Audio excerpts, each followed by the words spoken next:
Hello, my name is Trace. I'm from the state of Kansas, within the United States. I would like to introduce to you this channel consisting of English with a subtitle. How to Develop Self-Confidence and Influence People by Dale Carnegie. Chapter 8.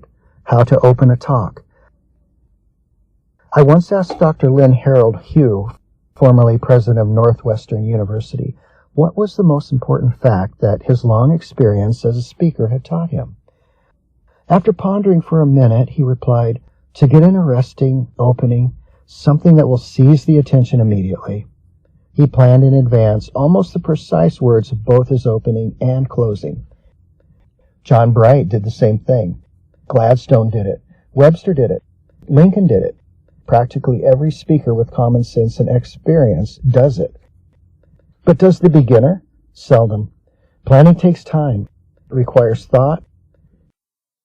Celebration is a painful process. Thomas Edison had this quotation from Sir Joshua Reynolds nailed on the walls of his plants.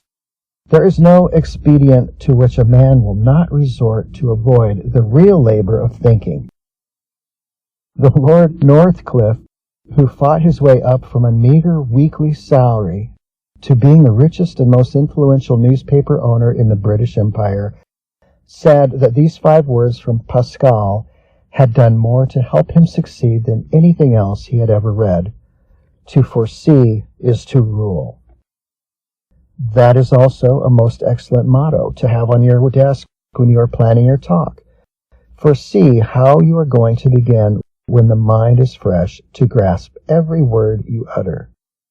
Foresee what impression you are going to leave last, when nothing else follows to obliterate it. Ever since the days of Aristotle, books on this subject have divided the speech into 3 sections: the introduction, the body, the conclusion. Until comparatively recently, the introduction often was, and could really afford to be, as leisurely as a buggy ride. The speaker then was both a bringer of news and an entertainer. 100 years ago, he often filled the niche in the community that is filled today by the newspaper, the magazine, the radio, the television, the telephone, the movie theater. But conditions have altered amazingly. The world has been made over. Inventions have speeded up life more in the last 100 years than they had formerly in all the ages since Belshazzar and Nebuchadnezzar. Automobiles, airplanes, radio, television, we are moving with increasing speed, and the speaker must fall in line with the impatient tempo of the times. If you are going to use an introduction, believe me, it ought to be short as a billboard advertisement. This is about the temper of the average modern audience. Got anything to say? All right, let's have it quickly and with very little trimmings. No oratory. Give us the facts quickly and sit down. Do not begin with an apology. The second egregious blunder that the beginner make in his opening is this. He apologizes. I am no speaker. I am not prepared to talk. I have nothing to say. Don't. The opening words of a poem by Kipling are, there's no use in going further. That is precisely the way an audience feels when a speaker opens in that fashion. If you are not prepared, some of us will discover it without your assistance. Others will not. Why call their attention to it? Why insult your audience by suggesting that you did not think them worth preparing for? That just any old thing you happen to have on the fire would be good enough to serve them. No. We don't want to hear your apologies. We are there to be informed and interested. To be interested, remember that. The moment you come before the audience, you have our attention naturally, inevitably. It is not difficult to get it for the next 5 seconds, but it is difficult to hold it for the next 5 minutes. If once you lose it, it will be doubly difficult to win it back. So begin with something interesting in your very first sentence. Not the second, not the third, the first, F-I-R-S-T. How, you ask? Rather a large order, I admit. And in attempting to harvest the material to fill it, we must tread our way down devious and dubious paths, for so much depends upon you, upon your audience, your subject, your material, the occasion, and so on. However, we hope that the tentative suggestions discussed and illustrated in the remainder of this chapter will yield something usable and of value. Arouse Curiosity. Here is an opening used by Mr. Howell Healy in a talk given at the Penn Athletic Club, Philadelphia. Do you like it? Does it get your interest immediately? 82 years ago, and just about this time of year, there was published in London a little volume, a story, which was destined to become immortal. Many people have called it the greatest little book in the world. When it first appeared, friends meeting one another on the Strand or Pall Mall asked questions. Have you read it? The answer invariably was, yes, God bless 'em, I have. The day it was published, 1,000 copies were sold. Within a fortnight, the demand had consumed 15,000. Since then, it has run into countless editions and has been translated into every language under heaven. A few years ago, J.P. Morgan purchased the original manuscript for a fabulous sum. It now reposes among his other priceless treasures in that magnificent art gallery in New York City, which he calls his library. What is this world-famous book? Dickens' Christmas Carol? Do you consider that a successful opening? Did it hold your attention, heighten your interest as it progressed? Why? Was it not because it aroused your curiosity, held you in suspense? Curiosity. Who is not susceptible to it? So arouse your audience's curiosity with your first sentence, and you have their interested attention. The student who opened his talk with this question: do you know that slavery exists in 17 nations of the world today? Not only aroused curiosity, but in addition, he shocked his auditors. Slavery today? 17 countries? Seems incredible. What nations? Where are they? Why not begin with a story? We especially like to hear a speaker relate narratives from his own experience. Russell E. Conwell delivered his lecture, Acres of Diamonds, over 6,000 times and received millions for it. And how does this marvelously popular lecture begin? In 1870, we went down the Tigris River. We hired a guide at Baghdad to show us Persepolis, Nineveh, and Babylon. And he is off with a story. That is what hooks the attention. That kind of opening is almost foolproof. It can hardly fail. It moves, it marches, we follow. We want to know what is going to happen. The story opening was used to launch Chapter 3 of this book. Note that those openings have action. They start something. They arouse your curiosity. You want to read on. You want to know more. You want to find out what it is all about. Even the unpracticed beginner can usually manage a successful opening if he employs the story technique and arouses our curiosity. Begin with a specific illustration. It is difficult, it is arduous for the average audience to follow abstract statements very long. Illustrations are easy to listen to, far easier. Then why not start with one? It is hard to get speakers to do that. I know, I have tried. They feel somehow that they must first make a few general statements. Not at all. Open with your illustration, arouse the interest, then follow with your general remarks. If you wish an example of this technique, please turn to the opening of Chapter 6. What technique was employed to open this chapter you are now reading? Use an exhibit. Perhaps the easiest way in the world to gain attention is to hold up something for people to look at. Even savages and half-wits and babies in the cradle and monkeys in a store window and dogs on the street will give heed to that kind of stimulus.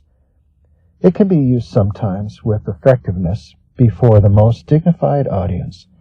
For example, Mr. S.S. Ellis of Philadelphia opened one of his talks by holding a coin between his thumb and forefinger, and high above his shoulder. Naturally, everyone looked. Then he inquired, "Has anyone here ever found a coin like this on the sidewalk?" Mr. Ellis then proceeded to condemn the misleading and unethical practices involved. Ask a question. Mr. Ellis's opening has another commendable feature. It begins by asking a question, by getting the audience thinking with the speaker, cooperating with him. Note that the Saturday Evening Post article on gangsters opens with 2 questions in the first 3 sentences. Are gangsters really organized? How? The use of this question key is really one of the simplest, surest ways to unlock the minds of your audience and let yourself in. When other tools prove useless, you can always fall back on it. Why not open with a question from some famous man? The words of a prominent man always have attention power, so a suitable quotation is one of the very best ways of launching a harangue. Do you like the following opening of a discussion on business success? The world bestows its big prizes both in money and honors for but one thing, says Albert Hubbard, and that is initiative. And what is initiative? I'll tell you. It is doing the right thing without being told. As a starter, that has several commendable features. The initial sentence arouses curiosity. It carries us forward. We want to hear more. If the speaker pauses skillfully after the words, Albert Hubbard, it arouses suspense. What does the world bestow its big prizes for? We ask. Quick, tell us. We may not agree with you, but give us your opinion anyway. The second sentence leads us right into the heart of the subject. The third sentence, a question, invites the audience to get in on the discussion, to think, to do a little something. And how audiences like to do things? They love it. The fourth sentence defines initiative. After this opening, the speaker led off with a human interest story illustrating that quality. Tie your topic up to the vital interest of your hearers. Begin on some note that goes straight to the personal interests of the audience. That is one of the best of all possible ways to start. It is sure to get attention. We are mightily interested in the things that touch us significantly, momentously. That is only common sense, isn't it? For example, I heard a speaker begin a talk on the necessity of periodic health examinations. How did he open? By telling the history of the Life Extension Institute, how it was organized, and the service it was rendering. Absurd! Our hearers have not the foggiest, not the remotest interest in how some company somewhere was formed, but they are stupendously and eternally interested in themselves. Why not recognize that fundamental fact? Why not show how that company is of vital concern to them? Why not begin something like this? Do you know how long you are expected to live according to life insurance tables? Your expectancy of life, as insurance statisticians phrase it, is 2/3 of the time between your present age and 80. For example, if you are 35 now, the difference between your present age and 80 is 45. You can expect to live 2/3 of that amount or another 30 years. Is that enough? No. We are all passionately eager for more. Yet those tables are based upon millions of records. May you and I, then, hope to beat them? Yes, with proper precaution, we may. But the very first step is to have a thorough physical examination. Then, if we explain in detail why the periodic health examination is necessary, the hearer might be interested in some company formed to render that service. But to begin talking about the company in an impersonal way, it is disastrous, deadly. Take another example. I heard a student begin a talk on the prime urgency of conserving our forests. He opened like this: "We, as Americans, ought to be proud of our national resources." From that sentence, he went on to show that we were wasting our timber at a shameless and indefensible pace. But the opening was bad, too general, too vague. He did not make his subject seem vital to us. There was a printer in that audience. The destruction of our forests will mean something very real to his business. There was a banker. It is going to affect him, for it will affect our general prosperity, and so on. Why not begin then by saying, "The subject I am going to speak about affects your business, Mr. Appleby, and yours, Mr. Saul. In fact, it will in some measure affect the price of the food we eat and the rent that we pay. It touches the welfare and prosperity of us all." Is that exaggerating the importance of conserving our forests? No, I think not. It is only obeying Elbert Hubbard's injunction to paint the picture large and put the matter in a way that compels attention. The attention power of shocking facts. A good magazine article, said S.S. McClure, the founder of an important periodical, in a series of shocks. They jar us out of our daydreams. They seize, they demand attention. Here are some illustrations. Mr. N. D. Ballantine of Baltimore began his address on the marvels of radio with this statement: "Do you realize that the sound of a fly walking across a pane of glass in New York can be broadcast by radio and made to roar away off in Central Africa like the Falls of Niagara?" Mr. Paul Gibbons, former president of the Optimist Club of Philadelphia, opened an address on crime with these arresting statements: "The American people are the worst criminals in the world. Astounding as that assertion is, it is true. Cleveland, Ohio, has 6 times as many murders as all of London.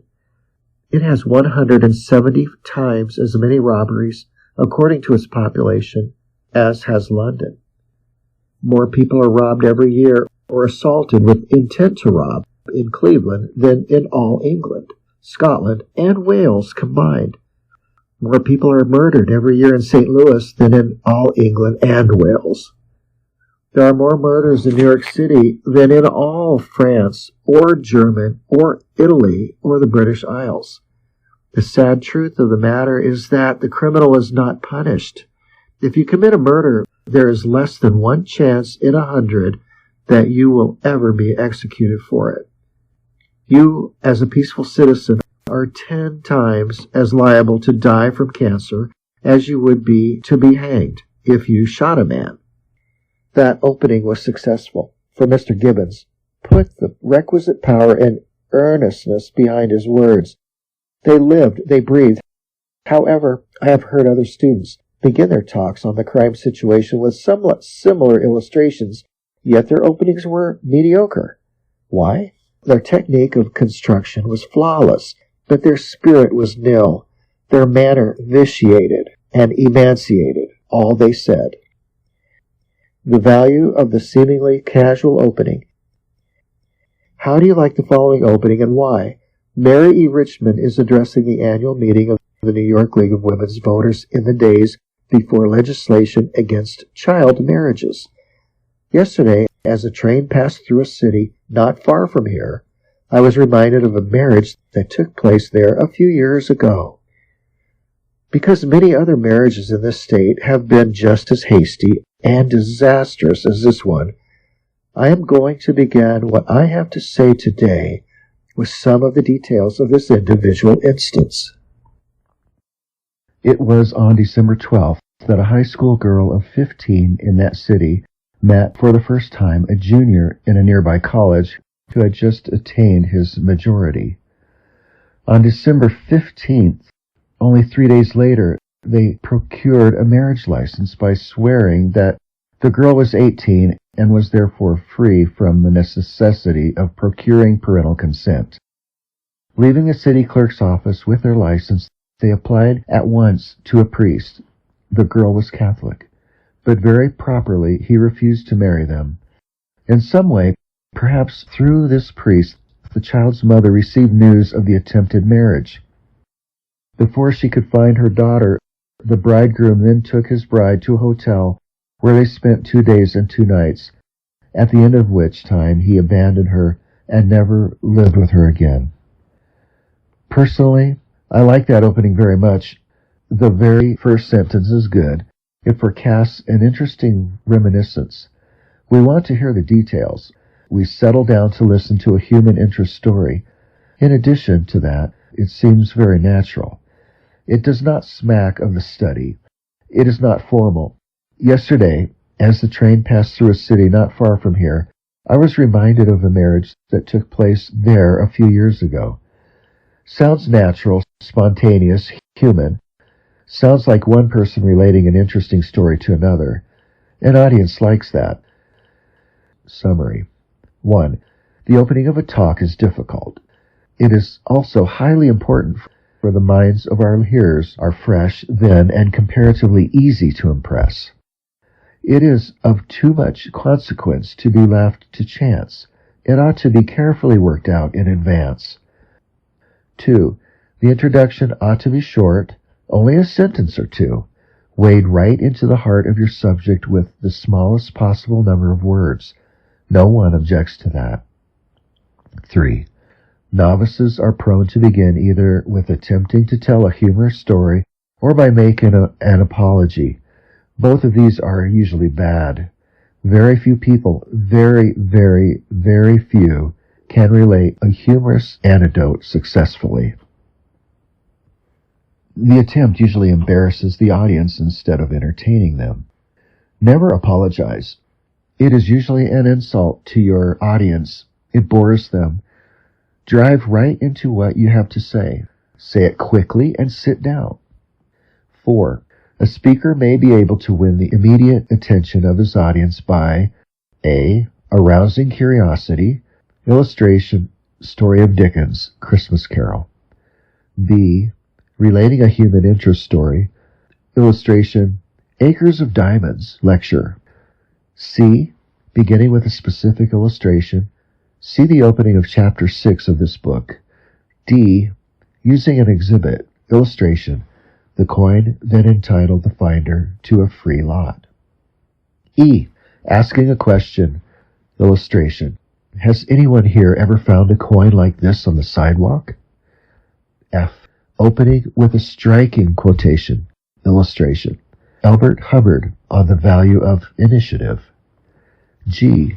Showing how the topic affects the vital interest of the audience. Illustration, your expectancy of life is 2/3 of the amount of time between your present age and 80. You may be able to increase this by having periodic health examinations, etc. H. Starting with shocking facts. Illustration, the American people are the worst criminals in the civilized world. 5. Don't make your opening too formal. Make it appear free, casual, inevitable. This can be done by referring to something that has just happened or something that has just been said. Illustration. Yesterday, as the train passed through a city not far from here, I was reminded